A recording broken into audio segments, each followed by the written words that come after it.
Falo misaotra an'Andriamanitra indray isika ry havako. Afaka mihaona soa amin'ity andro anio ity amin'ny alalan'izao fifampizarana tenin'Andriamanitra izao. Manasa antsika hampanajana hanaraka izany hatramin'ny farany. Andeha hivavaka isika. Andriamanitro rainay amin'ny alalan'i Jesoa Kristy ianao. Ilay Andriamanitra mpiahy, Andriamanitra mpamonjy, miantoka no avinay manontolo mihitsy. Misaotra anao izahay fa ianao Andriamanitra no mampody fifaliana ny fiaretanay amin'ny asa fanompoana izay tanterahanay sy hanirahanao anay rahateo. Ary indrindra Tompo, tonga ny fotoana izay hampaherezanao anay indray ao anatin'ny hazakazaky ny fanompoana, dia mahatsiaro izahay fa ianao Andriamanitra no mampahery, mameno ny fiainanay, koa hazavao aty anatinay ny teninao, hiainanay sy hivelomanay amin'ny fahasoavanao. Amin'ny anaranao Jesoa no anaovanay izany vavaka izany. Amen. Ry havako malala, ny mofonaina izay voalahatra ho antsika indray amin'ity andro anio ity dia izay hitantsika ao amin'ny bokin'ny Apokalipsy toko 9, ny andininy 9 hatramin'ny andininy 11 ihany. Apokalipsy toko 9, ny andininy 9 hatramin'ny andininy 11. Vakiana amin'ny anaran'ny Tompo. Ary rehefa novahany ny tombo-kase 5 dia hitako teo ambanin'ny alitara ny fanahin'izay voavono noho ny tenin'Andriamanitra sy ny filazana izay noazoniny. Ary niantso tamin'ny feo mahery izy nanao hoe: Tompo masina sy marina, mandra-pahoviana no tsy hitsaharanao sy hamalinao ny ranay amin'izay monina eny ambonin'ny tany. Ary samy nomena akanjo fotsy lava izy rehetra, ary nasaina niala sasatra kely aloha izy mandra-pahatapitry ny mpanompo namany sy ny rahalahiny izay efa hovonoina tahaka azy koa. Ray Masino, manamasinanay amin'ny fahamarinana, ny teninao no fahamarinana. Amen.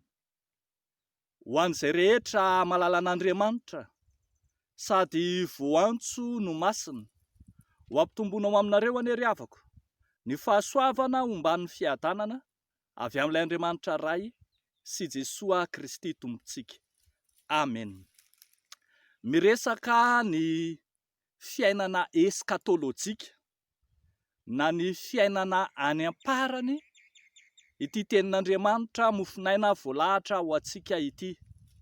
Ary etsakilan'izay amin'ny mahabokin'ny Apokalipsy azy, ny Apokalipsy izay midika hoe voaly manala rakotra, dia misy fanazavana ambaran'ny bokin'ny Apokalipsy mahakasika izay fiainana any amparany, mahakasika izay fiainana eskatolojika izay.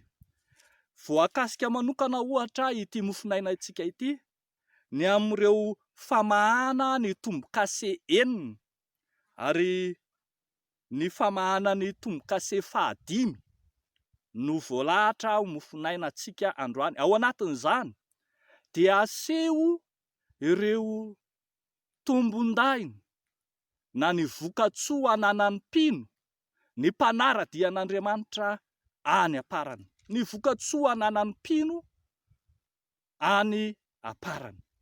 Zavatra roa ry havako malala no asehon'ity tenin'Andriamanitra ity ho vokatra tsara sy trahan'ny mpino any amparany. Ny voalohany dia ny hoe ny mpino dia mandova ny alitaran'Andriamanitra. Ny mpino dia mandova ny alitaran'Andriamanitra. Izao no voalaza eo amin'ny andininy 7 manao hoe: ary rehefa novahana ny tombo-kase 5 dia hitako teo ambanin'ny alitara ny fanahyn'izay voavono no ny tenin'Andriamanitra sy ny filazana izay noazonina. Farotana manokana zany eto, iza no mandova io altaran'Andriamanitra io?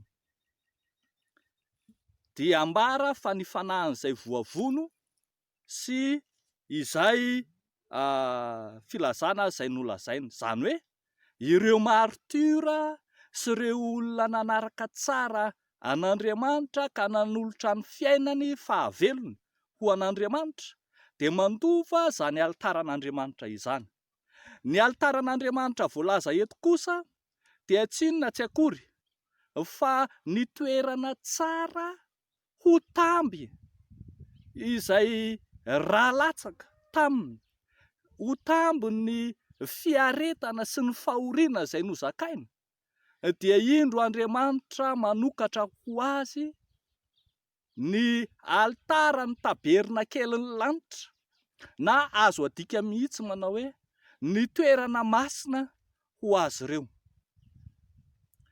Misy ohabolana izay tany amin'ny taonjato faharoa talohan'i Jesoa Kristy tany, milaza fa ny izay voalevina ao amin'ny tanin'ny Israely dia voalevina ao amin'ny altara, ary izay voalevina ao amin'ny altara dia voalevina ao amin'ny satro-boninahitry ny voninahitra. Midika zany fa tsy very maina velively ny ran'ireo martyra latsaka, ny ran'ireo apôstôly, ny ran'ireo olo-masina izay nalatsaka noho ny fanompoana ny Tompo, dia anambara fa hisy tambiny lehibe dia ny fanomanan'Andriamanitra ny fanjakana voavoatra azy.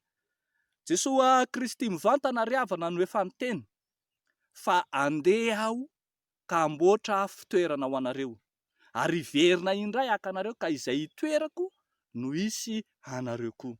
Hitantsika izany any amin'ny Jaona 4:12.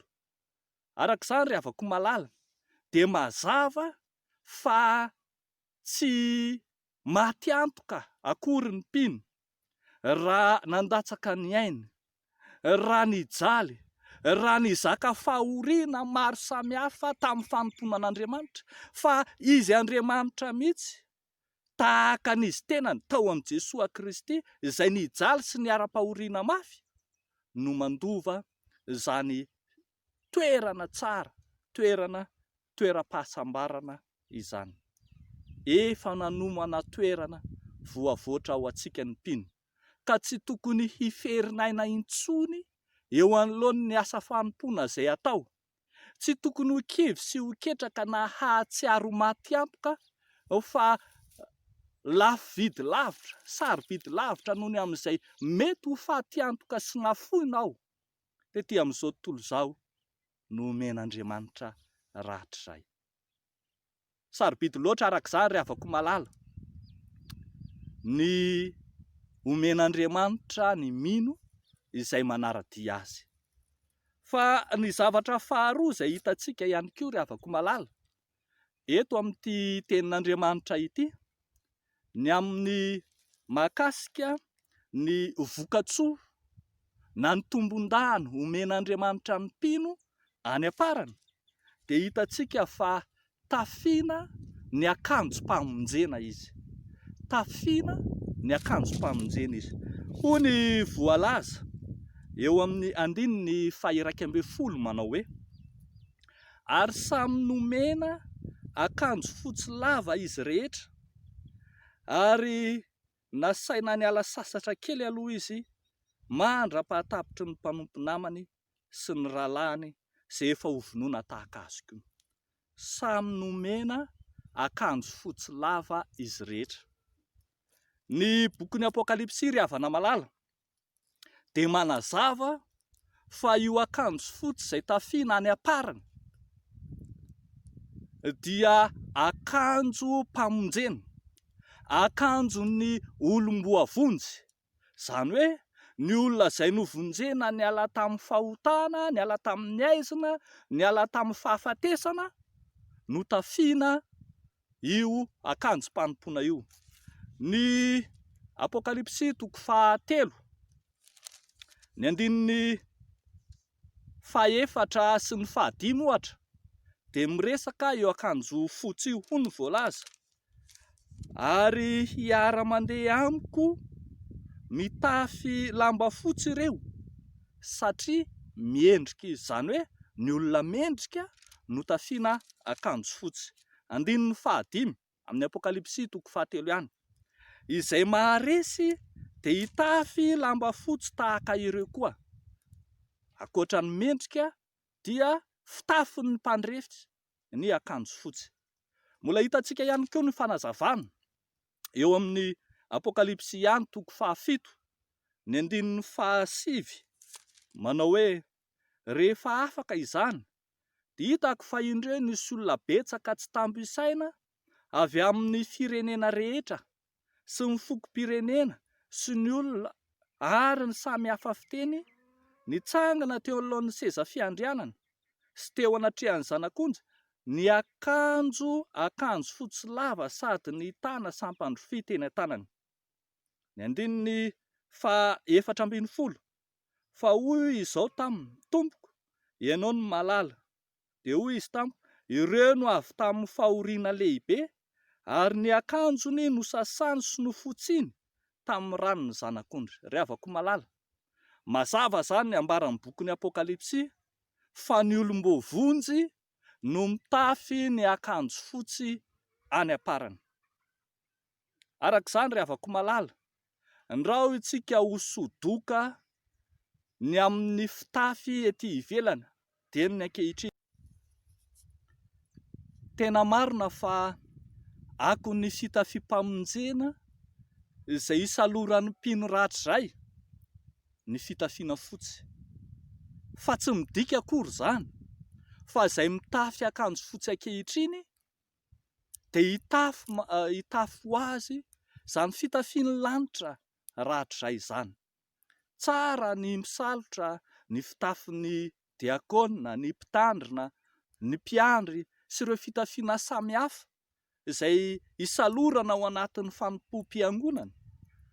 Tsy ratsy izany, fa ndao tsika mieritreritra fa rehefa misalotra izany dia hahazo ho azy ilay fitafiam-pamonjena omen'ny tompo ratra izay. Mazava ry havako ny ambaran'ny soratra masina fa io fitafiana io dia fitafiana omena ho an'ireo izay nanaiky, nanasa sy nanadio ny tenany tamin'ny ranon'ny zanak'ondry.